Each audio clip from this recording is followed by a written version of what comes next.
Ngayon lang ako nakakita ng ganyang pangontra. Pero alam mo, ang ganda ha. Ang ibinenta kong pangontra sa inyo ng tatay mo ay ang pinakamabisang pangontra sa lahat. Kaya imposibleng may mangyari sa inyong masama. Kapag napatunayan ko na may kinalaman ng paing na yon at yung tatadamya na gumawa ng lintik na pangontrang yon, mananagot talaga sila. Bago natin simulan ng kwento, please like and share the video at huwag na ding kalimutang mag-subscribe.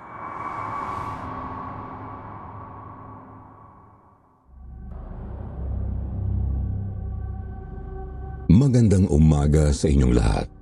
Ako nga pala si Kyle, 25 years old. Gustong-gusto ko po ang mga kwentong katatakutan. Kaya palagi po akong nakikinig sa inyong channel. Araw-araw nga ay nakaabang ako sa bagong upload ng mga true-to-life aswang stories na ipinapadala ng mga listeners ninyo. Kaya naman gusto ko na ring ibahagi sa inyo ang isang naiiba at nakakahindik na karanasan tungkol sa aswang. Ang istoryang ibabahagi ko sa inyo ay ang totoong karanasan ng aking lola Tinay na nanay ng mother ko. Sa edad niyang 89 years old ay malakas pa si Lola Tinay. Naaalala ko sa tuwing sumasapit ang araw ng mga patay. Palagi niyang ikinikwento sa aming mga apo niya ang nakakakilabot na karanasan niya noong 19 years old pa lang siya nang lumipat sila ng tatay niya sa probinsya namin sa Antique. Ang ilalahad kong istorya ay base sa mga ikinuwento ni Lola.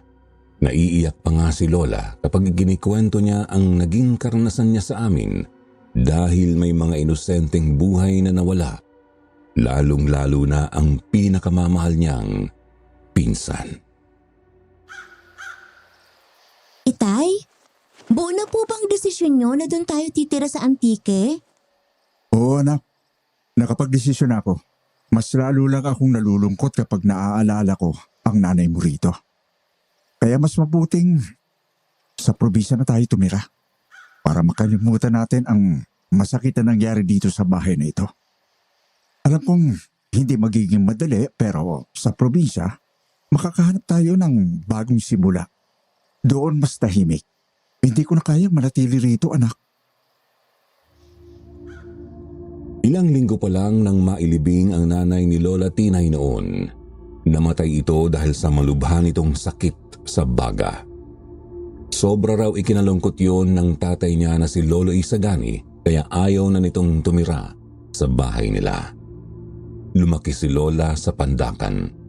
Ang trabaho ng mga magulang niya noon ay ang pagtitinda ng gulay sa palengke. Pero nang magkasakit ang nanay niyang si Lola Rosa, palagi na lang itong nakaratay sa higaan at ang tatay na lang niya ang mag-isang kumakayod para sa pamilya nila. Nang mamatay ang nanay niya, nagdesisyon ang tatay niya na sa probinsya na lang nila sa Antique manirahan at doon na rin niya ipagpatuloy ang pag-aaral niya. Oh, nandito na tayo Tinay. Makikita mo na rin ang pinsan mong si Laura. Di ba sobrang malapit kayo ng pinsan mong yon kapag nagbabakasyon ka rito sa probinsya? Opo, Itay. Gustong-gusto ko na pong makita ulit si Laura. Alam niyo naman po na para ko na siyang kapatid. Sa mga sulat ko na lang kasi siya nakakausap eh. Pero ngayong dito na tayo, araw-araw ko na siyang makakasama. Pero bago tayo pumunta ng bahay ni Tio Maldumo, may dadaanan muna tayo sa bayan. Ano pong dadaanan natin, Tay? Bibilang kita ng pangontra anak. Pangontra sa aswang. Ano po? Pangontra sa aswang? Ganito yan Tinay. Ngayong dito na tayo titira sa probinsya, kailangan na meron kang pangontra para hindi kalapitan ng aswang. Hindi naman lingid sa iyo anak na may mga kwento rito tungkol sa mga gumagalang aswang. Ako nga meron din akong pangontra. Oh, binatilyo pa lang ako, nasa akin na ito. Bigay pa ito ng lolo mo noong nabubuhay pa siya. Ipinakita raw sa kanya ni Lolo Isagani ang pangontra nito sa aswang. Isa itong maliit na medalyon na hugis triangulo na may nakaukit na disenyo ng kidlat sa gitna. Opo, Itay. Nakita ko na yan. Palagi niyo nga pong daladala yan kahit saan tayo magpunta. Naalala ko rin po na palagi yung ikinukwento sa akin na may aswang dito sa probinsya. Kaya nga po, kapag nagbabakasyon tayo dito ay hindi tayo nagtatagal. Pero kung may aswang dito, bakit gusto niyong dito tumira? Anak, dito na ako lumaki at nagkaisip. Sanay na ako rito. Basta meron kang suot o daladalawang pangontra, ay hindi ka lalapitan ng aswang. At saka, wala tayong ibang kakilala sa Maynila. Wala na tayong ibang matutuluyan doon. Ang mga kamag-anak naman ng nanay mo ay nasa bukid noon. Andito sa Antique ang mga kamag-anak ko. Kaya mas mainam na dito tayo tumira. Hindi na raw nagtanong pa noon si Lola Tinay sa tatay niya. Tinanggap na lang niya ng buong puso ang kapalaran na doon na sa probinsya sila titira. Naglakad-lakad daw sila ni Lolo Isagani sa bayan. Napansin ni Lola na lumilinga-linga ang tatay niya na parabang may hinahanap. Nang may nakita silang maliit na tindahan, napansin daw ni Lola na napangiti si Lolo Isagani. Ang sabi ng tatay niya, doon daw nakakabili ng iba't ibang pangontra. Pagpasok pa lang daw ni Lola Tinay sa loob ng tindahan ay napukaw na agad ang atensyon niya sa iba't ibang klaseng medalyon na nakasabit sa dingding na nagbigay daw sa kanya ng kakaibang pakiramdam. Pakiramdam na may kabuntot na misteryo at takot. Ang sabi pa ng tatay niya, mga agimat daw yun at anting-anting na binebenta sa tindahang yun. Ang ilan daw sa mga medalyon at anting-anting na yon ay may kakaibang disenyo na hindi pa niya nakikita. Habang tinitingnan nila ang mga yon, napansin nila ang isang panday na abala sa paggawa ng mga medalyon sa isang sulok ng tindahan. Sa tansya raw ni Lola ay nasa 30 anyos lang ang lalaki. Nakasuot ito ng lumang damit pangpanday at abala sa pag-ukit ng mga simbolo sa mga medalyon.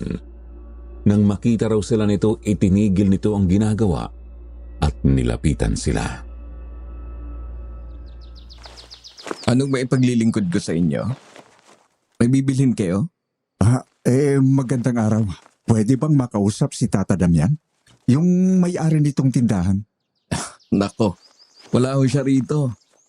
Pumunta siya ng Maynila dahil dadalawin niya ang iba naming kamag-anak doon. Ako ho pala ang pamangkin niyang si Paeng na inutusan niyang magbantay rito sa tindahan niya. Sa Maynila ba kamo? Sayang naman at hindi kami nagpang-abot. Kailan daw ba ang balik niya? Wala ho siyang sinabi kung kailan. Ang sabi lang niya sa akin ay ako na lang daw muna ang bahala rito sa tindahan niya. Ganun ba? Nakita ko kasi na ginagawa mo rin ang ginagawa ni Tata Damian. Isa ka rin bang panday tulad niya? Abay ho, tinuruan niya po ako sa pagpapanday. Kaya marunong din akong gumawa ng mga agimat, anting-anting at ibang pangontra. Mabuti naman kung ganon. Pagbilhan mo nga ako ng mabisang pangontra sa aswang. Para ito sa anak ko. Gusto kong magkaroon din siya ng pangontra. Siyempre naman ho, meron kaming ibinibentang pangontra laban sa aswang at iba pang masasamang elemento. Saglit lang ho at kukunin ko. Ilang minuto lang at humarap na ulit sa kanila ang lalaki. May habak itong maliit at kulay itim na kahon at binuksan yon.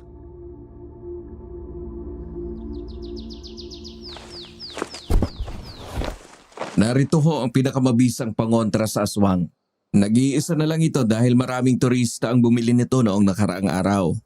Kung ako sa inyo, bilhin nyo na.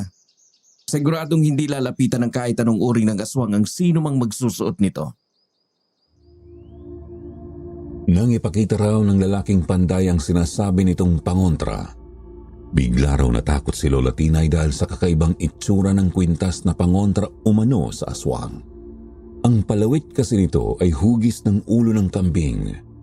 Ang mas nagpatindig ng balahibo ni Lola ay may pangil ang kambing na kulay pula na animoy dugo. Ano yan? Nakakatakot naman po ang itsura niyan. Wala na po bang ibang disenyo? Pasensya na pero wala nang ibang disenyo yan. Ang pangontrang yan ang pinakamabisa sa lahat ng pangontra na ibinibenta ni Tata Damian. Ang hugis ng ulo ng kambing ay simbolo ng proteksyon at lakas. laban sa mga masasamang nilalang, lalo na ang mga aswang. Ang paggawa niya sa pangontrang yan ay natutunan pa niya sa aming mga ninuno. Hinubog niya yan kasamang matibay na orasyon na mabisang pantaboy sa mga aswang. Anak, huwag ka na masyadong maarte sa disenyo. Ang importante, ang mabili nating pangontra ay talagang mabisa. O sige Paeng, kukunin na yan. Pero itay, hindi po ako komportable dyan eh. Natatakot po ako. Mas matakot ka kapag wala kang proteksyon sa aswang. Kaya huwag mo nag-intindihin ang disenyo ng kwintas na pangontra. Magkano ba yan, Paeng? At babayaran ko na. Hindi na raw binalot ng panday ang pangontrang kwintas at isinabit na iyon sa leeg ni Lola. Nang hawakan daw ni Lola ang palawit na ulo ng kambing, may kakaiba raw siyang naramdaman. Para raw may kuryente na dumapo sa kanyang kamay, isang uri ng enerhiya na hindi niya matukoy kung ano. Itay, parang may nararamdaman akong kakaiba dito sa kwintas na pangontra. Sigurado po ba kayong tama ang binili natin? Huwag ka mag-alala, anak. Naniniwala akong mabisa ang nabili kong pangontra. Dahil si Tata Damian ang gumawa niyan na isang magaling na panday at albularyo. Masasanay ka rin na suot yan. May isa pa raw napansin si Lola ng araw na yun. Nakita niyang hinahabol siya ng tingin ni Paeng habang naglalakad sila ng tatay niya palayo. Kakaiba raw ang titig ng lalaki na para siyang hinuhubaran. Parang ang tingin nito ay may halong pananabik, kaya't hindi niya maiwasang magduda. Ang mga mata raw ni Paeng ay matalim kung makatitig na tila sinusundan siya sa bawat hakbang na ginagawa niya. Isusumbong daw sana niya kay Lolo Isagani ang paghabol ng tingin sa kanya ni Paeng, pero hinayaan na lang niya. Pagdating nila sa bahay ng kanyang tiyo Maldo, agad siyang sinalubong ng pinsan niyang si Laura. Tuwang-tuwa ito nang makita siya. Halos ayaw ng araw nitong bumitiw sa pagkakayakap kay Lola. Pinsan, kumusta ka na? Namiss kita. Naku, mas lalo kang gumanda. Miss na miss din kita, pinsan. Anong maganda ka dyan? Eh, ikaw nga itong idol ko pagdating sa kagandahan eh. Alam mo namang wala akong laban sa'yo. Ikaw nga itong palaging kinukuhang reyna kapag piyesta dito. Naku, tigilan mo ako sa mga bola mo, pinsan. At baka maniwala na ako niya na. Oy, tara na sa loob. Nagluto si inay ng gatang laing. Pero teka, sandali. Pinsan, ano yung kwintas na nasa lieg mo? Ah, ito ba? Pangontra ito sa aswang. Binili ni Itay sa bayan. Kakaiba naman yan, pinsan. Ngayon lang ako nakakita ng ganyang pangontra. Pero alam mo, ang ganda ha. Meron din akong pangontra na palaging nakalagay sa bulsa ng saya ko. Pero itong isang to, ang ganda ng disenyo. Ha? Maganda. Anong maganda dyan, pinsan? Ay, nakakatakot nga yan. Tingnan mo, oh. Ulo ng kambing, tapos may pangil pa. Kung ako nga lang ang masusunod, hindi ko ito isusuot. Kaya lang, baka magalit si tatay kapag hindi ko ito isinuot. Bulag ka ba, pinsan? Hindi mo ba nakikita na maganda at kakaiba nga ang disenyo ng pangontra mo sa aswang? Yung akin nga ito, oh. Tingnan mo. Ang simple-simple ng disenyo. Pero yang sa'yo, ang ganda. At ang sarap tingnan. Gulat na gulat daw si Lola Tinay sa reaksyon ng pinsan niyang si Laura. Gustong-gusto raw ng pinsan niya ang disenyo ng suot niyang pangontra. Kung si Lola ay ayaw na ayaw ang disenyo ng kwintas na pangontra, ang pinsan naman niya ay bilib na bilib sa disenyong yun ng ulo ng kambing. Noong araw na yon, hindi maalis-alis ang tingin ng pinsan niya sa suot niyang pangontra. Nang sumapit nga raw ang gabi, inirampa ng pinsan niya ang kwintas at isinuot yun. Nang sumunod na araw, yayayain daw sana ni Lola Tinay ang pinsan niyang si Laura para mamasyal, ngunit... Laura! Nasaan kaya ang babaeng yun? Tay? Tay! Nakita niyo po ba si Laura? Si Laura? Hindi anak. Kanina pa nga hinahanap ng tiyak magdamo eh. Kasi utusan daw na pumunta sa palengke. Sabi ko nga, sasabihan kita na samahan mo na ang pinsan mo. Saan naman kaya po nagpunta si Pinsan? Yayayain po sana siyang mamasyal kami. Aba ang sabi naman ni Tio Maldo mo, baka may pinuntahan lang siya sa labas. Pero Itay, kilala ko po si Laura. Kapag magkasama kami, hindi siya basta-basta umaalis. Ayaw nga niyang humiwalay sa akin kagabi at magkatabi pa kami sa pagtulog. Saan naman kaya pupunta ang batang yon? O sige, sasabihan na lang kita kapag nakita ko na si Laura. Hindi raw maintindihan ni Lola Tinay ang sarili niya noong araw na yun. Para raw ang bigat ng dibdib niya. Kinakabahan daw siya. Lumipas ang maghapon pero hindi pa rin bumabalik sa bahay ang pinsan niya. Kinabahan na rin daw ang Tio Maldo at Tia Magda niya dahil hindi naman daw ugali ng pinsan niya na umalis nang hindi nagpapaalam. Ang sabi ng Tia Magda niya, huli nitong nakita ang pinsan niya na nagwawalis sa bakuran. Nagtataka nga raw ito nang makitang hindi tinapos ng pinsan niya ang ginagawa at bigla na lang umalis. Nabahala na rin daw sila ng tatay niya.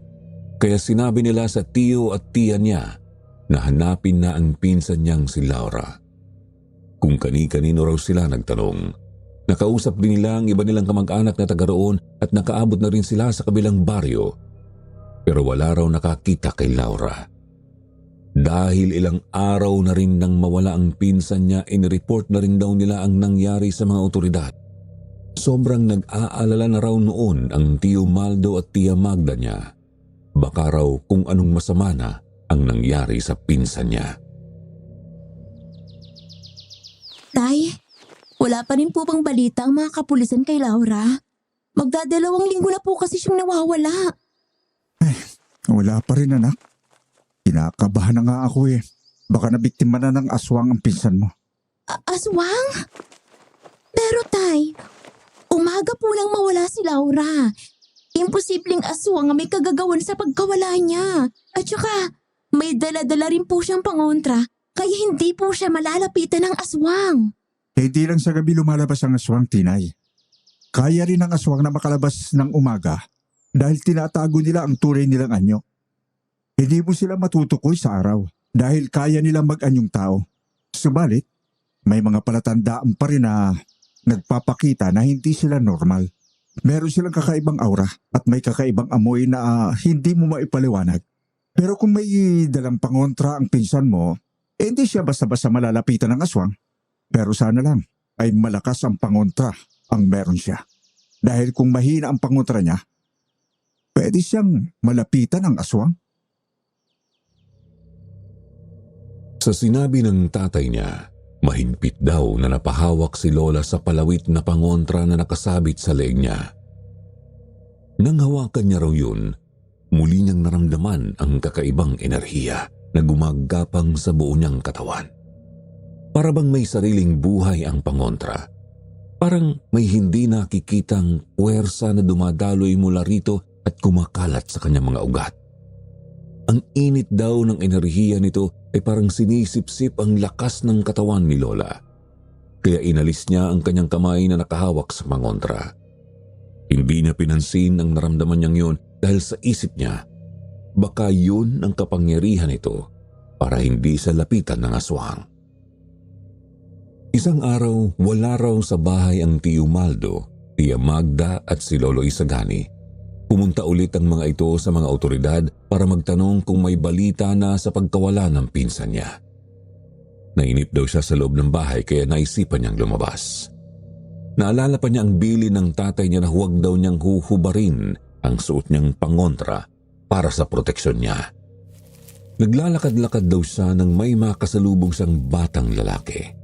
Sa tansya niya, nasa 7 hanggang 8 taong gulang ang bata. Nakita niyang titig na titig ito sa suot niyang pangontra sa aswang. Bata? Bakit?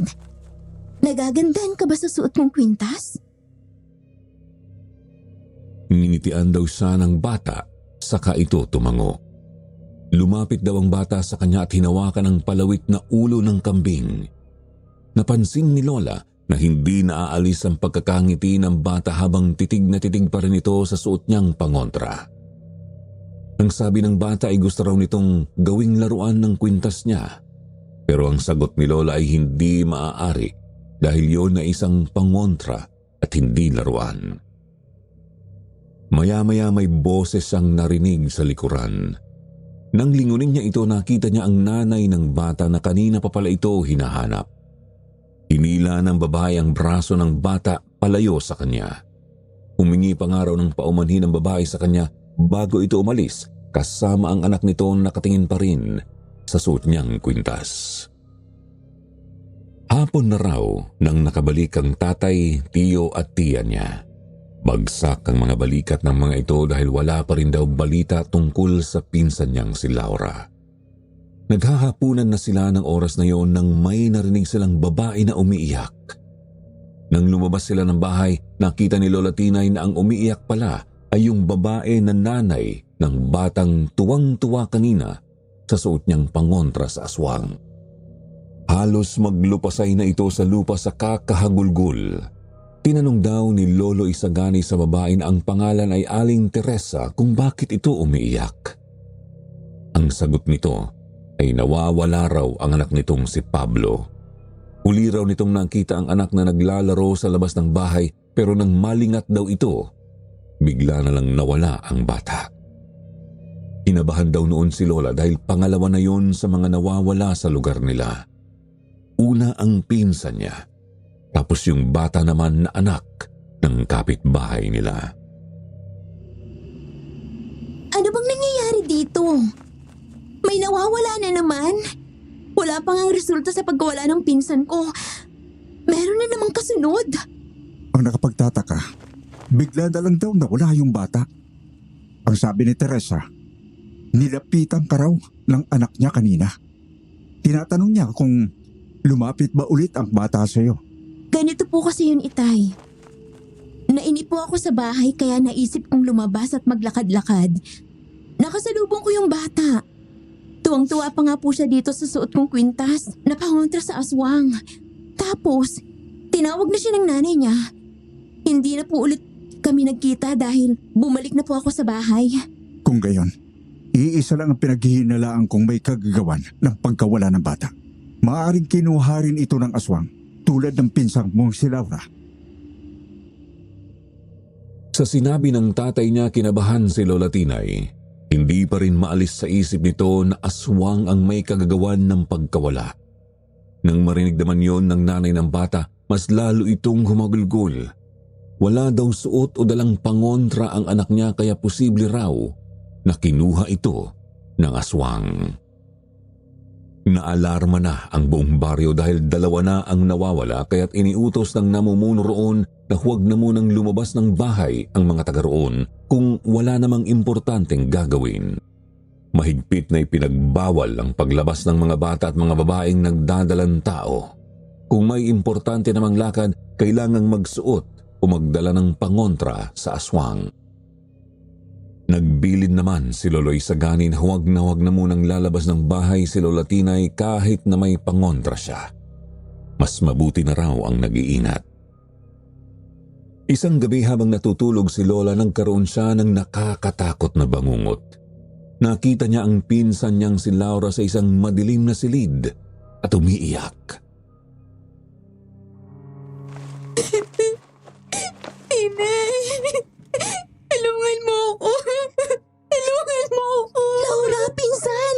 Anong nangyari sa'yo? Bakit ka umiiyak?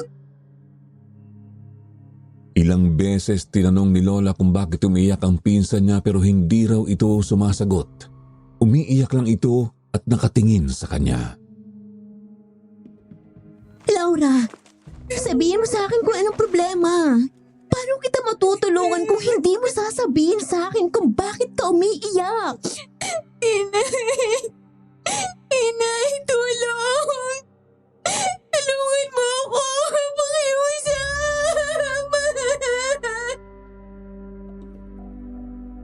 Lalapitan daw sana ni Lola ang pinsan niya ngunit namilog ang mga mata niya nang bigla lang may lumitaw na malaking anino sa likod ng pinsan niya at bigla na lang ito hinatak palayo sa kanya. Naglaho raw sa madilim na silid na yon ang pinsan niya at ang malaking anino. Pero kahit hindi na niya nakikita ang mga ito ay dinig na dinig pa rin daw niya ang pagsigaw at paghingi ng tulong ng pinsan niya hanggang sa magising na lang siya na pawis at naghahabol ng hininga. Diyos ko, malakas talaga ang kutob ko na may nangyaring hindi maganda sa pinsan ko. Nasaan na kaya siya? Hindi kaya tama si Itay na may kumuha nga sa kanya?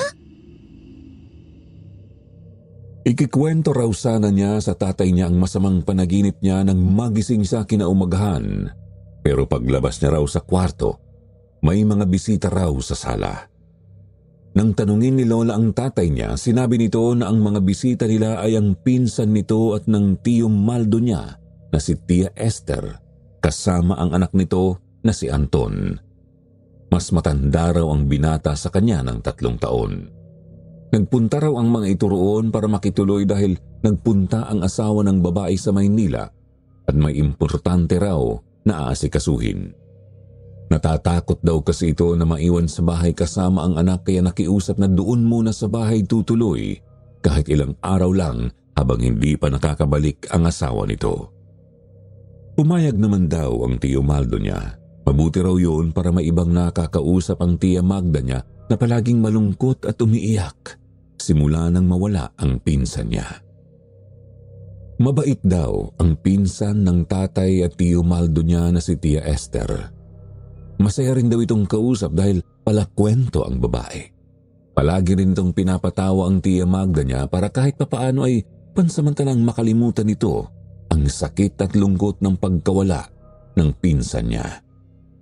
Mabait din daw at maginoo ang anak ng Tia Esther niya na si Anton na second cousin niya, kaya madali raw niya itong nakagaanan ng loob.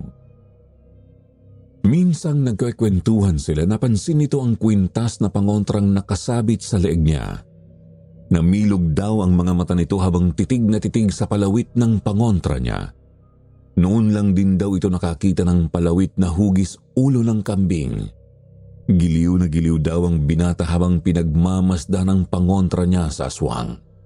Tanong pa raw nito kung saan daw niya nabili yun at ang sagot niya ay binili yun ng tatay niya sa isang panday na nagtitinda ng mga pangontra sa bayan.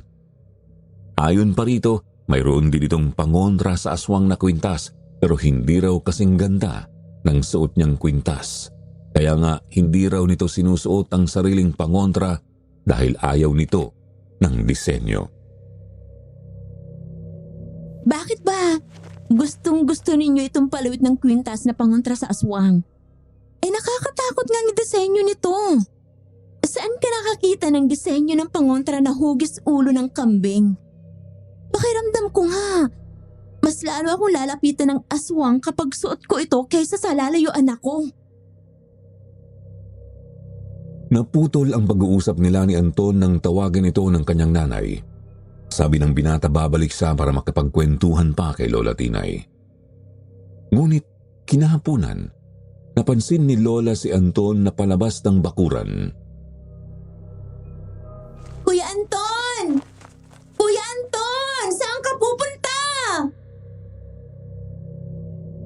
Ang ipinagtaka niya, hindi sumagot si Anton at tahimik lang na nagpatuloy sa paglakad, tila ba wala man lang narinig. Napakunot ang noo ni Lola, iniisip kung bakit hindi siya nilingon ng binata. Para bang kakaiba ang ikinikilos nito. Kuya Anton! Hoy! Kuya Anton! Baka hanapin ka ni Tia Esther! Bumalik ka dito! Ngunit kahit anong pagtawag niya ay tila bingi si Anton. Napansin ni Lola Tinay ang kakaibang paraan ng paglakad ng binata. Mas mabilis ito kaysa sa normal na lakad. Halos patakbo na para bang may hinahabol o gustong takasan. Hindi mapakali si Lola at biglang kinabahan. Naisip niyang sundan si Anton upang alamin kung saan ito patungo. Isinuot niya ang kanyang bakya at binilisan ng lakad para mahabol ang binata. Habang lumalayo si Anton, nakaramdam siya ng kakaibang kilabot na hindi niya maipaliwanag. Ano ba itong nararamdaman ko? Bakit biglang nanintig ang mga balahibo ko? Tuloy-tuloy sa paglakad si Anton. Nakaramdam ng pagkahapo si Lola Tinay pero hindi siya tumigil. Hindi nagtagal, dinala ni Anton ang kanyang hakbang sa makitid na daan papunta sa kakahuyan. Ano naman ang gagawin ni Kuya Anton sa kakahuyan? Patuloy siyang sumunod kahit lumalakas ang hangin. Tila may nagmamasid sa bawat hakbang niya. Sa kabila ng kaba, pilit niyang pinatatag ang loob. Palakas ng palakas ang kanyang tawag kay Anton, ngunit tila wala itong naririnig. Hanggang sa nadulas si Lola Tinay sa mamasamasang daanan at nahulog sa isang maliit na hukay na natatakpan ng mga tuyong dahon. Tulong! Kuya Anton! Tulungan mo ako! Nakita niyang may sugat siya sa binti at braso pero pinilit niyang hindi pansinin ang sakit para makambangon. Inangat niya ang ulo at hinanap si Anton, ngunit laking gulat niya na wala na ang binata sa kanyang paningin. Kuya Anton! Nasaan ka na? Bumalik ka na sa bahay! Kuya Anton! Paulit-ulit niyang tinawag si Anton, ngunit tanging ang malamig at tahimik na paligid ang tumugon. Sinubukan niyang tumayo kahit masakit at dumudugo ang kanyang mga sugat. Malakas ang kutob niya na may kinalaman sa nangyayaring ito ang aswang. Hinawakan niya ang pangontra na nakasabit sa kanyang leeg. Kailangan ko mahanap si Kuya Anton. Hindi maaaring may mawala na naman dahil sa aswang na yun. Habang naglalakad siya, naramdaman niya ang malamig na hangin na tumatama sa kanyang balat. Halos lumusot iyon sa kanyang buto. Napatigil siya at inikot ang kanyang paningin, umaasang masusulyapan kahit anino ng binata. Ngunit wala siyang nakita. Tinawag niya ulit si Anton ng mas malakas pero tila humina ang kanyang boses. Unti-unti rin siyang nanghihina para bang may kakaibang puwersa na humihigop ng kanyang lakas. Pakiramdam niya ay namadhid ang kanyang buong katawan. Pilit niyang iginalaw ang kanyang mga kamay ngunit hindi niya magawa. Bumigat na rin ang kanyang mga mata at wala na siyang naaalala pagkatapos. Nagising na lang si Lola Tinay sa loob ng kanilang bahay. Naramdaman niya ang bigat ng kanyang ulo at ang hapdi ng kanyang mga sugat. Nakita niya ang mga nag-aalalang mukha ng kanyang tatay, si Tio Maldo at ang kanyang Tia Magda na nakapalibot sa kanya. Kahit masakit ang kanyang katawan, pinilit niyang bumangon. Tinay anak, ano bang ginawa mo sa kakahuyan? May nakakita raw sa'yo, sugatan at walang malay. Bakit ka naman nagpunta roon? Pinag-aalala mo kaming bata ka? Sinundan ko po kasi si Kuya Anton, Tay. Nakita ko po siya naglalakad palabas ng bakuran. Tinatawag ko po siya pero hindi niya ako pinapansin. Ang bilis-bilis nga po niyang maglakad eh. Hanggang sa umabot na po kami sa kakahuyan. Pilit ko po siyang hinabol. Pero nadulas ako at nahulog sa hukay. Si Anton? Ano naman ang gagawin ng batang yun dun sa kakahuyan? At bakit hindi ka man lang niya nilingon? Ewan ko po, Itay. Ibang-ibang itsura ni Kuya Anton nang makita ko siya. Para bang wala po siya sa sarili niya. Malamlam ang mga mata niya. Mabilis maglakad. At nang sinubukan kong hanapin siya ulit, bigla na lang siyang nawala. Sigurado ka ba, anak? Kanina pa nga hinahanap ni Tia Esther mo si Anton. Inutusan niya ito na hilutin siya sa paa kasi umaatake na naman ang rayuma niya. Nagpaalam itong kukuha lang daw ng langis ng nyog. Pero hindi na raw ito bumalik.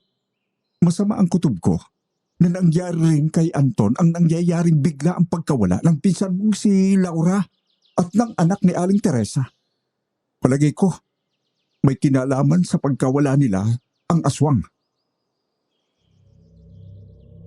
Sa pagkawala ni Anton, lalong lumalim ang alalahanin sa mukha ng kanyang tatay, ng Tio Maldo at ng Tia Magda niya. Nang malaman ng Tia Esther niya ang nangyari na pahagulgul ito sa iyak. Nagtataka rin ito kung aswang nga ang dahilan ng pagkawala ng anak nito, bakit hindi umepekto ang dalang pangontra ni Anton. Imposible raw yun dahil ang mga pangontra sa aswang na nabibili sa lugar nila ay sadyang epektibo para hindi lapitan ng aswang. Nang malaman ng mga kapitbahay na ang pinaghihinalaan sa pagkawala ni na Laura at Anton ay ang aswang, nagtataka rin ang mga ito kung bakit nagawang makalapit ng aswang kina Laura at Anton, gayong may mga pangontra naman ang mga ito. Tay, bakit po ganun? Akala ko po kapag may pangontra na ay hindi po malalapitan ng aswang. Bakit po wala namang epekto? Bakit bigla na lang nawala si Laura, si Kuya Anton, at yung anak ng kapitbahay natin? Hindi ko rin alam, anak.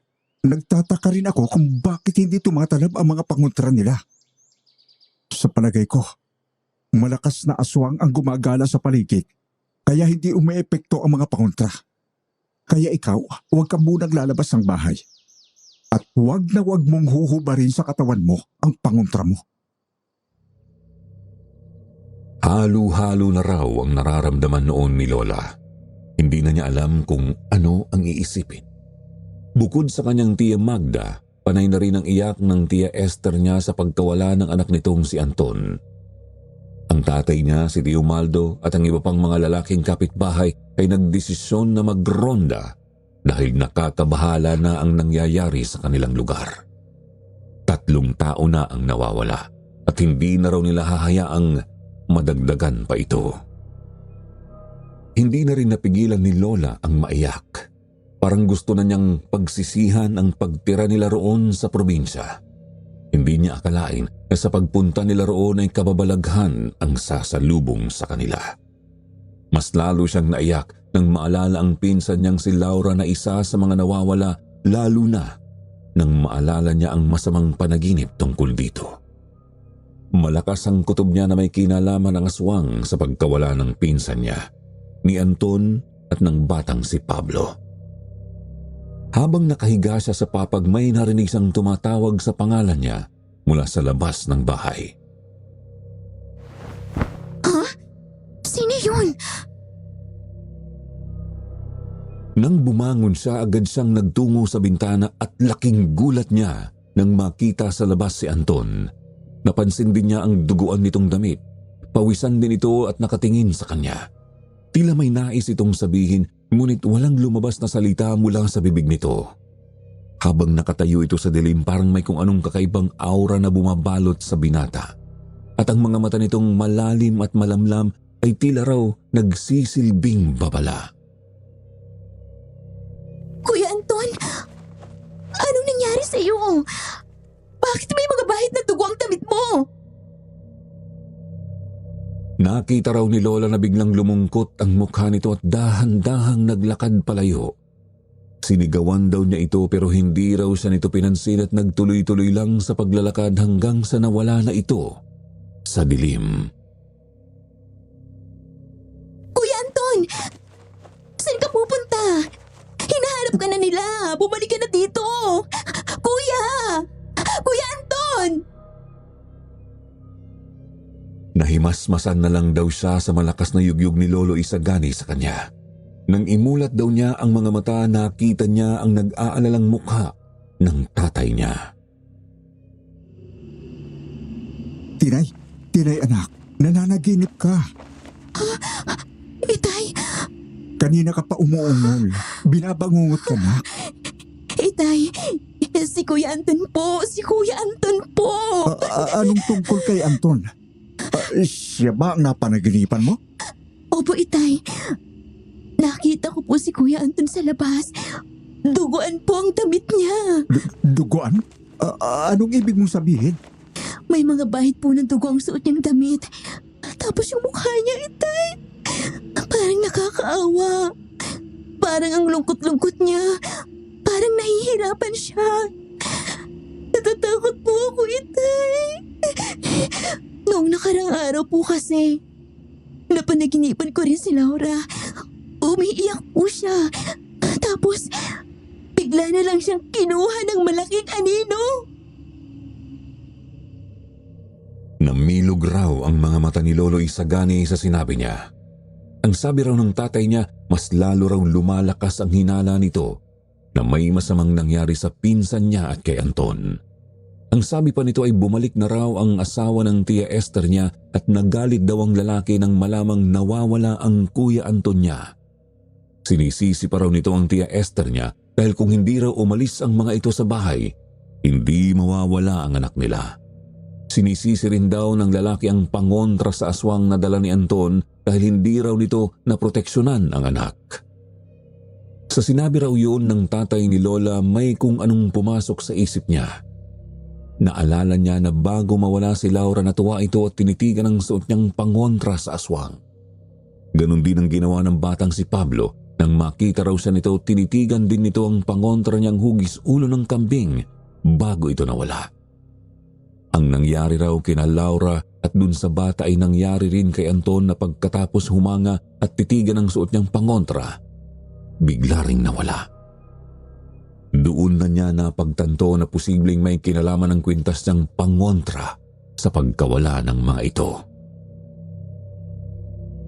Itay, malakas po ang kutob ko na may kinalaman itong suot kong pangontra sa pagkawala ni na Laura. Ikinuwento raw niya sa tatay niyang dahilan kung bakit niya nasabi yun at napailing ito. Imposible ang sinasabi mo, anak. Kilala ko si Tata Damian na siyang gumawa ng pangontrang yan. Isa siyang magaling na albularyo na gumagawa ng mga pangontra laban sa mga aswang. Kaya mahirap paniwalaan ang sinasabi mo na may kinalaman yan sa nangyayari. Maniwala ka, Itay. Una pa lang ay hindi na ako komportable sa pangontrang to. May kung anong misteryo na bumabalot sa pangontrang to na nabili niyo sa tindahan doon sa bayan. Pagkatapos niya raw sabihin yun sa tatay niya, inalis niya sa liing niya ang kwintas na pangontra at inihagis iyon sa sulok. May taglay na malas ang pangontra na yan, Tay. Yan ang dahilan sa pagkawala ni na Laura. Kahit anong paliwanag daw niya, ayaw siyang pakinggan ng tatay niya. Hindi raw maaaring maging mitsa ng panganib ang pangontra dahil gawa raw yun ni Tata Damian na kilala sa paggawa ng mabibisang pangontra sa aswang sa lugar na yon. Kaya pinagalitan pa siya nito nang ihagis niya ang kwintas. Pinapulot daw yon ng tatay niya sa kanya at muling ipinasuot. Pero iba talaga ang pakiramdam ni Lola Tinay. May nangyayaring kakaiba. Dahil sa kuryosidad niya, siya raw mismo ang tutuklas sa lihim ng pangontra. Pinuntahan daw niya ang tindahan kung saan ito nabili ng tatay niya. Naabutan daw niya roon ang lalaking nagbenta nito sa kanila, ang panday na si Paeng na pamangkin raw ni Tata Damian. Oh, ikaw pala. Ikaw yung anak ng bumili sa akin ng pangontra, di ba? Bakit yan pa rito? Bibili ka ba ulit ng pangontra? Hindi po ako bibili. Magtatanong lang sana ako kung anong sumpa meron ng pangontrang ibinenta mo sa amin.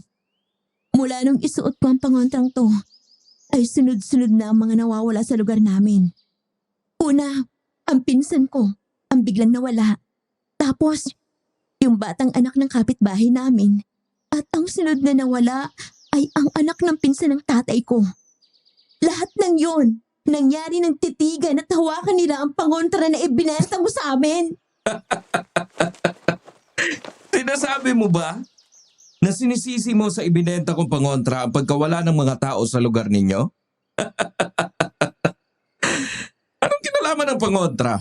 Yun pa nga ang magliligtas sa inyo sa masasamang elemento. At saka kung totoo ang sinasabi mo na ang pangontra ang dahilan ng pagkawala ng pinsan mo at ng iba pa dahil sa pagtitig at paghawak dito, bakit hindi ka rin nawala? Bakit hindi nawala ang tatay mo? Diba hinawakan nyo rin at tinitigan ng pangontra?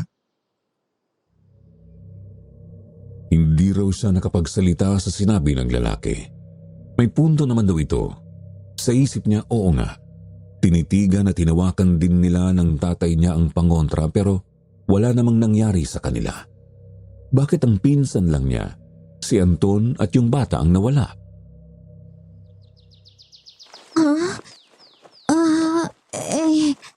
O di ba tama ako? Sa susunod kasi, huwag kang basta-basta mambibintang. Ang ibinenta kong pangontra sa inyo ng tatay mo ay ang pinakamabisang pangontra sa lahat. Kaya imposibleng may mangyari sa inyong masama. Malamang yung sinasabi mong kaso ng mga nawawala sa inyong lugar ay nagkataon lang o baka naman wala silang mga pangontrang dala. Kaya nalapitan na sila ng aswang na dahilan ng pagkawala nila. Meron ding mga pangontrang dala yung pinsan ko at si Kuya Anton. Kung aswang nga ang dahilan ng pagkawala nila, ibig sabihin, hindi epektibo yung mga pangontra nila? Posible. Dahil may mga pangontra na mahina ang klase. Baka sa iba nila binili ang mga pangontra nila kaya ganon. Hindi nila rito binili ang mga pangontra nila. Kaya hindi umepekto. Hindi ang mga gawang pangontra ni Tata Damian ang ginamit nila. Hindi na raw iginiit ni Lola sa panday ang hinala niya at lumabas na sa tindahan. Pero habang naglalakad siya palayo, may napansin siyang babae na umiiyak at pumasok yun sa loob ng tindahan. May kung anong bumulong daw sa kanya na sundan ng babae at bumalik sa tindahan. Sa labas, palihim niyang pinakinggan ang pag-uusap ng babaeng umiiyak at ang panday. Narinig niya na nagrereklamo rin ang babae dahil ang nabili raw nitong pangontra ay may dalang kamalasan. 2 miyembro na raw ng pamilya nito ang nawawala mula nang mabili nito ang pangontra sa tindahan na yun. Nagpatuloy ang babae sa mga reklamo nito at sinabing hindi na raw nito alam kung anong nangyayari at natatakot na ito. Muling itinanggi ng panday na may kasalanan ang pangontra. Sa huli, pagkatapos ng ilang minuto ng pag-uusap, lumabas na ang babae at patuloy pa rin ito sa pag-iyak. Ate, bumili ka rin po ba ng pangontra sa tindahan na yun? Tumango ang babae habang patuloy pa rin sa pag-iyak. Sinabi niya sa babae na narinig niya ang pag-uusap nito at ng lalaking tindero. Inamin din niya rito na bigla ring nawala ang pinsan niya at iba pa sa lugar nila nang mabili niya ang pangontra sa aswang sa tindahan ring yun. Tumigil sa pag-iyak ang babae at nagpakilala ito sa pangalang Lilian. Ikinuwento ng babae na bumili siya sa tindahang yun ng mga pangontra sa aswang para sa kanilang pamilya. Hindi raw siya taga roon, galing siya at ang pamilya niya sa Laguna at nagbakasyon lang sila sa lugar na yun sa Antique. Ang sabi raw ng mga kamag-anak nila roon ay kailangan nilang magdala ng mga pangontra dahil may mga bali-balita na may gumagalang aswang sa lugar na yun. Kaya naman gumagamit ang mga tao ng pangontra para sa proteksyon. Noong una nang binili niya ang mga pangontra, hindi niya nagustuhan ang mga ito dahil sa kakaiba at nakakatakot na disenyo. Pero para sa kaligtasan ng pamilya, hinayaan na lang niya. Ngunit ang akala niyang proteksyon ay kabaligtaran pala. Dahil mula nang gamitin ng tatay at kapatid niya ang mga pangontra, bigla na lang naglaho ang mga ito at hindi na nakita pa. Ikinagulat iyon ni Lola Tinay. Naisip niyang hindi lang pala siya ang nakapansin sa koneksyon ng mga pangontra sa misteryosong pagkawala ng mga tao. Sinabi ni Lola Tinay sa babae kung tinitigan ba ng mga nawawalang miyembro ng pamilya nito ang nabiling pangontra at gusto raw niya itong makita. Maaari mo po bang ipakita sa akin ang itsura ng pangontrang binili mo sa panday na yun? Nang ipakita ng babae kay Lola Tinay ang mga pangontrang binili nito, namilog raw ang mga mata ni Lola dahil parehong-pareho yun sa kwintas na pangontrang nabili ng tatay niya. Ang palawit sa kwintas ay anyong ulo ng kambing. Mas lalong lumakas ang hinala ni Lola Tinay na may kinalaman ang pangontra sa pagkawala ng pinsan niya at ng iba pa. Sa natuklasan niya, sigurado siyang may nalalaman ang gumawa ng mga pangontrang yon, si Tata Damian at ang pamangkin nito na si Paeng. Dahil alam niyang wala namang maniniwala sa kanya, nagdesisyon si Lola na siya na lang mag-isa ang magsisiyasat sa lihim ng pangontra sa aswang na ibinenta sa kanila. Ako mismo ang mag-iimbestiga. Hindi ako titigil hanggat hindi ko nalalaman kung ano ang nangyayari kay Laura, kay Kuya Anton at sa iba pang nawawala. Kapag napatunayan ko na may kinalaman ng paing na yon at yung Tata Damian na gumawa ng lintik na pangontrang yon, mananagot talaga sila. Pinagplanuhan ng mabuti ni Lola Tinay ang kanyang pag-iimbestiga. Araw-araw siyang nagmamanman sa tindahan ng Panday. Inaambangan niya roon kung kailan darating ang pinakamay-ari ng tindahan na si Tata Damian. Pero ilang linggo na ang lumipas at hindi pa rin ito bumabalik. Ang palaging naroon ay ang pamangkin nitong si Paeng. Ngunit isang hapon tumakas si Lola sa bahay at pumunta sa bayan para muling magmatsyag sa tindahan ng Panday. Nakita niyang nagsasara na ng tindahan si Paeng. Nagpalinga-linga pa ito bago dahan-dahang naglakad. Palihim niya itong sinundan. May kakaiba talaga sa lalaking to. Umanda ka sa akin kapag napatunayan kong may itinatago ka. Nakarating daw si Lola Tinay sa liblib na bahagi ng kakahuyan kung saan nakatira si Paeng. Nakita niya na pumasok ang lalaki sa isang kubo na nasa tabi ng malaking puno ng akasya. Ipinagtaka niya na hindi man lang sinarado ng lalaki ang pinto pagkapasok nito. Nanatili iyong nakabukas. Dahan-dahan siyang lumapit sa kubo at nagtago. Mabuti na lang daw at may maliit na siwang doon na nakikita niya ng kaunti ang loob ng kubo. Sa paglapit niya roon may bigla siyang naamoy na masangsang at parang nabubulok. Bumaligtad ang sikmura niya sa napakabahong amoy na yon na nalanghap niya.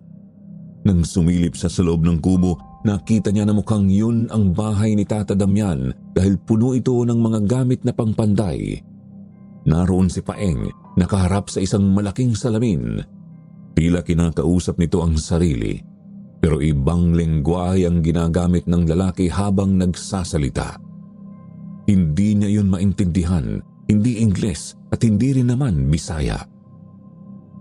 Nawiwirduhan siya sa ginagawa ng lalaki pero hindi niya inasahan ang sumunod na nangyari. May narinig siyang naglalakad na papalapit sa kubo kaya isiniksik pa ni Lola ang sarili sa gilid ng pinagtataguan niya para walang makakita sa kanya. Laking gulat niya nang makita ang isang babaeng tinatayang nasa 18 ang edad. Parang wala ito sa sarili habang naglalakad papasok sa kubo. Teka, parang ganon din si Kuya Anton nang nakita kong naglalakad siya papunta dito sa kakahuyan. Wala rin siya sa sarili niya. Nang makapasok na sa loob ng kubo ang babae saka isinara ni Paeng ang pinto. Napansin niyang tuwang-tuwa ang lalaki habang pinagmamasdan ang babae sa harap nito na wala pa rin sa sarili. Ang mga sumunod na eksena ay nakapanghihilakbot. Pasensya na po pero medyo sensitibo at nakakadiri po ang mga natunghayan ni Lola sa kubo ng Panday. Nakita ni Lola na naglalaway na si Paeng. Inilabas nito ang dila at dinilaan ang pisngi ng babae na nakatitig lamang sa lalaki na walang kakurap-kurap at wala pa rin sa sarili. Dahan-dahang hinubad ni Paeng ang suot na damit ng babae. Wala itong tinirang saplot kaya tumambad kay Lola ang sariwang katawan nito. Nang mahubaran na ni Paeng ang babae, unti-unti ring nagbago ang anyo nito. Mas lalo pang lumaki ang matipunong katawan nito at tinubuan ng tila malalaking kulugo. Ang mga braso nito ay humaba na parang sa ahas at ang itsura ng lalaki ay nagbago rin. Nagmukhang mabangis na oso. Napatakip sa kanyang bibig si Lola Tinay nang makita ang pagpapalit anyo ni Paeng na isa palang aswang. Diyos ko! Aswang ang nagbenta sa amin ng pangontra? Mas lalo pang kinilabutan si Lola nang makitang ibinuka ng aswang ang malaking bunganga nito na parabang na-stretch yun at sa isang iglap, isinubo nito ng buong buo ang katawan ng babae. Napapaiyak na si Lola sa mga oras na yon. Kitang-kita niya ang paglapang ng aswang sa pagkain nito. Kinain ng aswang ng buhay ang babae. Dinig na dinig din niya ang pagnguya ng aswang sa mga buto ng kinakain nitong tao habang umaagos sa bunganga ang masaganang dugo ng biktima nito. Aalis na sana siya sa lugar na yon nang hindi na sinasadyang maapakan ng mga nakakalat na bakal sa pinagtataguan niyang sulok na gumawa ng ingay. Nakita niyang tumingin sa kanyang direksyon ng aswang kaya dali-dali siyang tumakbo, pero sadyang malas si Lola dahil nadapa siya kaya mabilis siyang nahabol ng aswang. Nang madapa raw siya, ramdam niya ang pagtama ng tuhod niya sa matigas na lupa. Masakit ngunit hindi siya nagpatinag. Mabilis siyang bumangon at muling tumakbo. Halos hindi na inalintana ang hapdi ng sugat na natamo niya. Ngunit nasa likuran na niya ang aswang at narinig niya ang malalakas na yapak nito sa likuran habang naglalaway at humahagik-hik sa kakaibang halakak. Sa paghabol sa kanya ng aswang, napatingin daw siya sa paligid, umaasang may makikita siyang mapagtataguan o anumang gamit na maaaring ipambato, ngunit wala siyang nahanap. Mabilis ang pagkilos ng aswang na hinablot daw siya sa kanyang kanang binti at hinila siya papasok sa kubo. Nang nasa loob na siya ng kubo, muli raw siyang nakalanghap ng nakasusulasok na amoy na malansa at parang nabubulok. Hinanap daw niya ang pinanggagalingan ng mabahong amoy pero hindi niya makita. Ang nakatambad sa harapan niya ay ang nakakatakot na nilalang na noon lang daw niya nakita sa tanang buhay niya. Tuwang-tuwa raw ang aswang na inilapit pa ang mukha nito sa mukha niya, kaya kitang-kita niya ang malaoso nitong itsura na naglalaway sa kanya. Sabi ko na nga ba't susundan mo ko? Kayo talagang mga tao. Kaya napapahama kayo. Yun ay dahil sa masyado kayong sisero.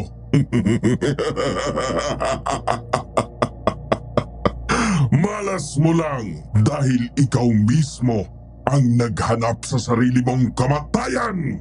Kaya pala hindi umepekto ang mga pangontrang ibinebenta sa tindahan ninyo. Yun pala, ikaw ang aswang. Ikaw ang may kagagawan kung bakit nawala ang pinsan ko at ang iba pa. Ako nga!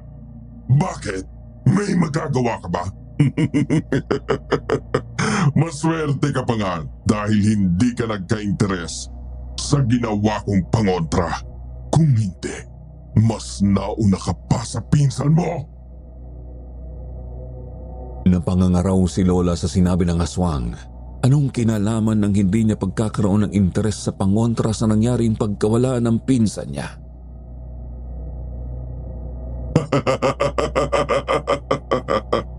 Naguguluhan ka, no? Ganito yan. Makinig kang mabuti.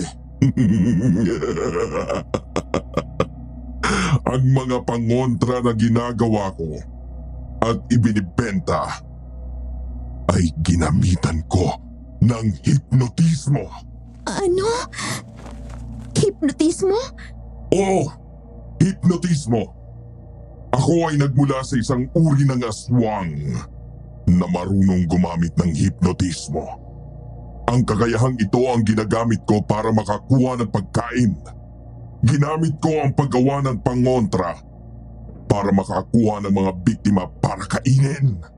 Isang lihim na nakasanayan ng itaguyod ng aming angkan mula pa sa mga ninuno.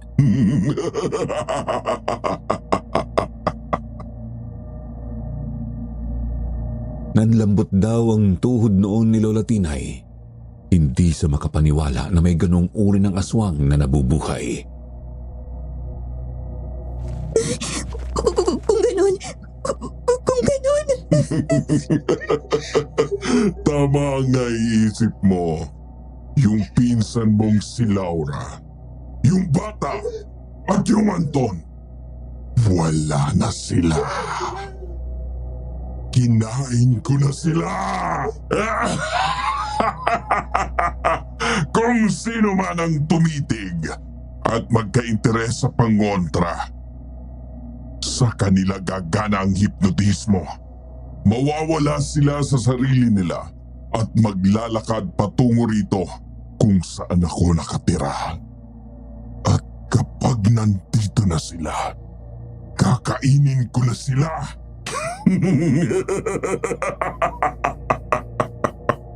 O diba, yung pagkain ang lumalapit sa akin. Wala na akong kahirap-hirap. At kapag kumain na ako, wala nang nakapipigil sa akin. Kahit sino ay walang nakakaligtas. Ang mga kaluluwa ng naging biktima ko ay nagiging parte ng aking lakas. Maswerte ka. Hindi sa'yo gumana ang hipnotismo ko. Dahil una pa lang, wala kang interes sa pangontra. Ang mga taong walang interes sa pangontra ang siyang makakaligtas sa hipnotismo ko. Napahagulgol na raw noon si Lola. Takot na takot at hindi na alam ang gagawin. Pero nanatili pa rin daw siyang matatag. Tinibayan daw ni Lola ang loob para makatakas sa aswang.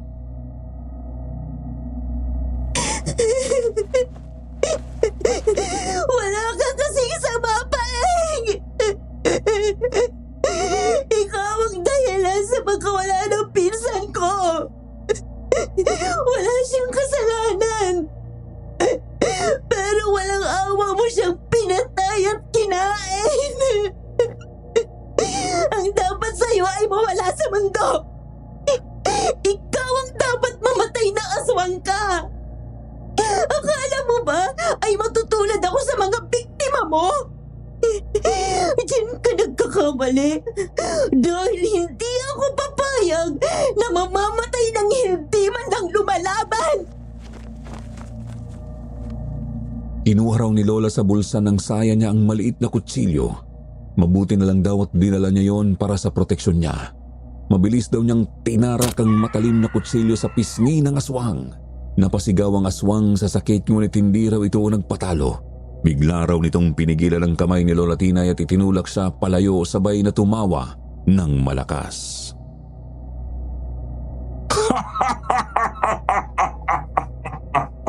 Akala mo ba ay makakaligtas ka sa akin? Hindi mo ko kayang talunin, babae. Wala kang laban sa aking lakas. Hindi ako natatakot sa iyo, aswang! Lalabanan kita hanggang sa abot ng makakaya ko! Ipaghihiganti ko si Laura, si Kuya Anton, at ang iba pang naging biktima mong hayop ka!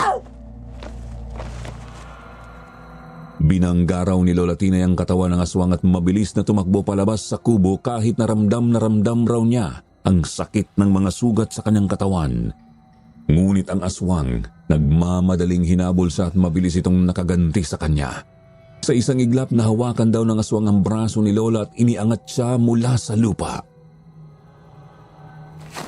Hindi mo ako matatakasan! Wala kang magagawa! Walang sino man ang makakaligtas sa akin! Hindi! Hindi mo ako basta-basta matatalo! Hindi mo ako basta-basta mapapatay! Tinadyakan daw ni Lola ang maselang parte ng aswang kaya napangiwi ito at nabitawan siya kaya nakakuha raw siya ng pagkakataon para muli itong atakihin. Tinundayan daw ulit ni Lola Tinay ng saksak ng aswang na si Paeng ngunit ang puwersa ng aswang ay masyadong malakas. Binuhat daw siya nito at ibinalibag sa sahig at nabitawan niya ang hawak na kutsilyo. Napasigaw si Lola dahil napasama ang pagtama ng likod niya. Sinubukan niyang bumangon pero dinambahan siya ng aswang at kinagat siya sa braso.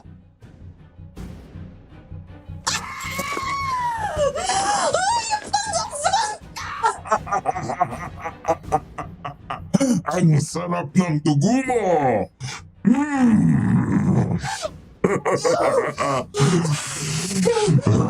Ang bango-bango. Mas masarap ang dugo mo kesa sa pinsan mo. Sa mga sandaling yun, parang wala na raw sa tamang pag-iisip si Lola Tinay. Hindi na raw niya alam kung paano pa siya makakaligtas sa sitwasyong yun. Ang tapang na meron siya ay bigla raw na walang lahat at napalitan ng matinding takot. Takot na nagsimulang maghari sa kanya. Panginoon, tulungan mo po ako. Huwag mo po ako mahayaang mapatay ng aswang na to. Walang magagawa ang Panginoon mo! Wala nang magliligtas pa sa'yo!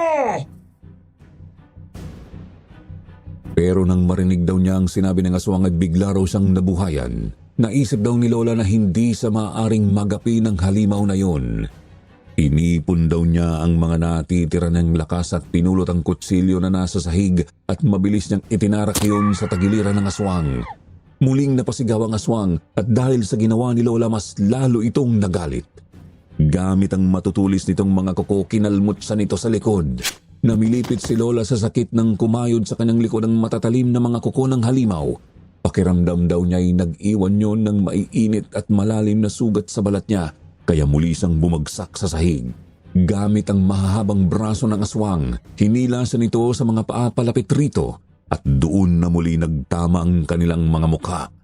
Takot na takot daw noon si Lola nang ibuka ng aswang ang malaki nitong bunganga habang dahan-dahan niyang naramdaman ang malamig at mabahong hininga nito sa kanyang mukha. Muntik na nga raw siyang himatayin sa baho ng hininga ng aswang, parang nga raw walang katapusan ang pag-unat ng bunganga nito. Wala raw kasing laki yun na mas lalo pa raw lumaki para lamunin siya ng buo. Habang palapit daw ng palapit ang matatalas ng ngipin ng aswang, naghanap daw si Lola ng kahit anong makakapitan. Natamaan ng kamay niya ang isang matibay na piraso ng kahoy na nakatenga sa gilid ng sahig. Sa isang iglap, dinampot daw niya yun at buong lakas na hinampas sa ulo ang aswang. Napaurong ito at naibagsak si Lola sa sahig. Ngunit sadyang malakas ang aswang at hindi nito ininda ang sakit mula sa paghampas sa ulo nito. Gamit ulit ang mahabang braso na abot daw ng aswang ang buhok ni Lola at hinila yun, kaya napasubsob siya sa sahig. Buong lakas din daw na dinaganan ng aswang si Lola. Huwag ka nang lumaban! Wala ka ring magagawa sa akin. Mas malakas ako kesa sa'yo. Ngayon, dahil pinahirapan mo ko, hindi ko gagawing madali ang kamatayan mo. Hindi kita kakainin ng buo. Pipira-pirasuhin ko muna ang katawan mo bago ko lamunin!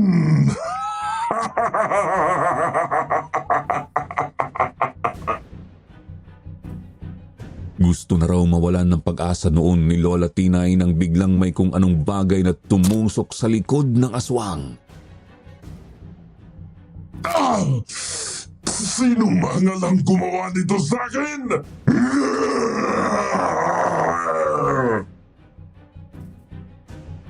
Nakita raw ni Lola na ang tumusok sa likod ng aswang ay isang sibat na yari sa kawayan. At anong akala mo? Papayag akong kainin mo ang anak ko! Mamamatay ka muna ang aswang ka! Tay! Tay! Tulungan mo ako! Tay! Nakita raw ni Lola Tinay na dumating ang tatay niya na si Lolo Isagani. Kasama nito ang tiyo Maldo niya at ang iba pang kalalakihan mula sa kanilang lugar. May mga dalang sibat na kawayan at ang iba ay may hawak na mga sulu. Napagtanto raw ni Lola na ang ibang kasama ng tatay at tiyo niya ay ang mga nagro-ronda sa lugar nila para puksain ang aswang. Magbabayad kayo! Lahat kayo ay mamamatay! Nagwala raw ang aswang at sinugod ang tatay ni Lola. Dinambahan daw nito ang tatay niya at kinagat sa balikat kung saan agad dumaloy ang dugo mula sa malalalim na sugat na iniwan ng mga matatalas na ngipin nito. Sa kabila ng sakit, buong lakas raw itong nagpumiglas at pilit na nilabanan ng aswang. Kinuha raw ni Lolo Isagani ang matalas nitong tabak na nakasukbit sa bewang at buong tapang na itinarak yun sa tagiliran ng aswang. Napasigaw ito at humulagpos mula sa pagkakakagat sa balikat ng tatay ni Lola at napasalampak sa sahig.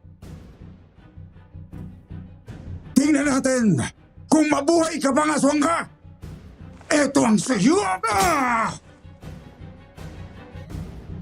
Habang nahihirapan sa paggapang aswang sa sahig, dinambahan daw ito ni Lolo Isagani at sinakal sa lieg nito ang kwintas na bawang.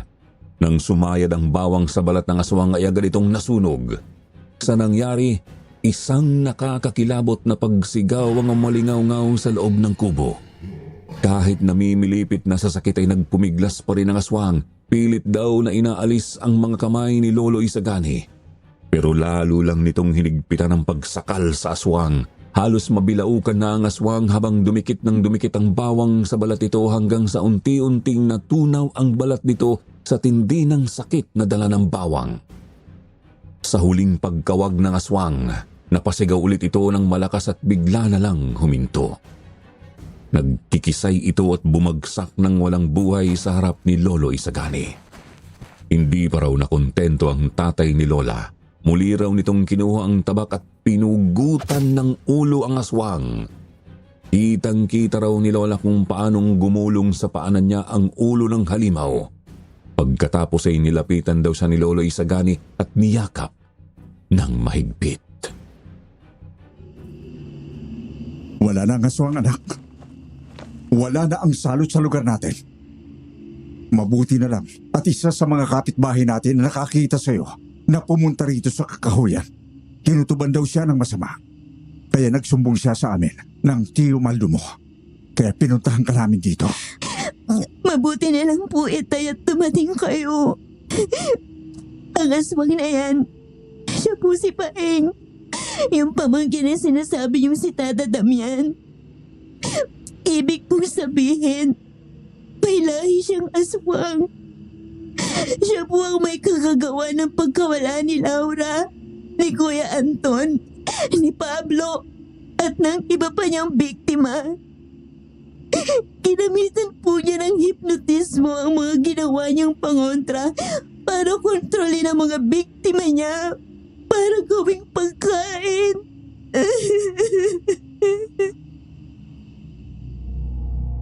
Nangikwento raw ni Lola sa tatay niya at sa mga kasama nito ang lahat ng nalaman niya tungkol sa aswang. Galit na galit daw ang mga ito, lalo na si Tio Maldo. Si Laura, ang pinakamamahal nitong anak, ay isa sa mga naging biktima ng kasamaan ni Paeng. Kahit daw napatay na ang aswang, hindi na maibabalik ang buhay ng nag-iisa nitong anak. Habang tumatangis daw si Tio Maldo, hindi rin nakaligtas sa pang-amoy ng tatay ni Lola at ng mga kasama nito, ang masangsang na amoy na nagmumula sa loob ng kubo. Hinanap daw ng tatay ni Lola kung saan nagmumula ang mabahong amoy. Nang pumunta ito sa likod ng kubo, may nakita itong balon. Tinawag daw ng tatay ni Lola ang mga kasama at pati siya ay lumapit din sa kinaroroonan ng balon. Gamit ang dala nilang sulu, inilawan nila ang loob noon at doon nila nakita ang isa pang nakapanghihilakbot na katotohanan. Nakita nila sa loob ng balon na walang tubig ang isang naaagnas na bangkay. Madali raw nakilala ng tatay ni Lola ang may-ari ng bangkay na nakita nila. Yun ay walang iba, kundi si Tata Damian, ang panday at may-ari ng tindahan ng mga pangontra. Dahil sa suot nitong damit na nakilala agad ni Lolo Isagani dahil ito raw ang nagregalo noon sa matanda. Ang hinala ng tatay ni Lola, pinatay ng aswang na si Paeng si Tata Damian para ito ang magbenta sa tindahan ng mga ginagawa nitong pangontra na may hipnotismo. Pati ang kubo ni Tata Damian ay tinirhan din ng aswang. Nagpakilala ito bilang pamangkin ng matanda para nga naman hindi ito agad mabisto. Ang hinala naman ng tatay ni Lola kung bakit hindi kinain ng aswang si Tata Damian ay dahil may lason daw ang dugo ng matanda. Sinadya raw ni Tata Damian na lagyan ng lason ang dugo nito para hindi mabiktima at makain ng aswang. Pero ang nakakalungkot, sa kabila ng lahat ng pag-iingat, sa kamatayan pa rin humantong ang matanda. Binigyan ng maayos na libing ng tatay ni Lola si Tata Damian. Doon din daw ito inilibing sa likod ng kubo nito.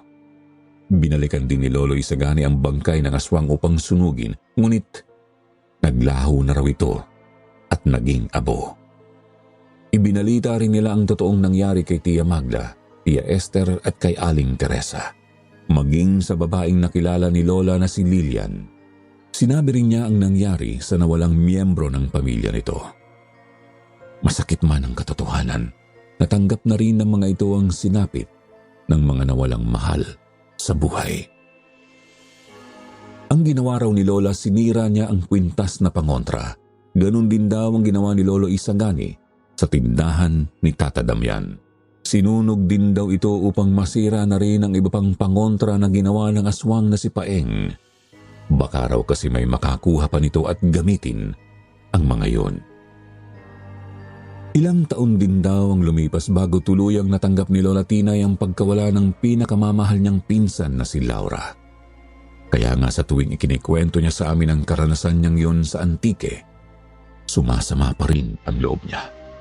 Kung hindi raw nila binili noon ng tatay niya ang malas na pangontrang yon, buhay pa sana ang pinsan niya at walang ibang taong nadamay.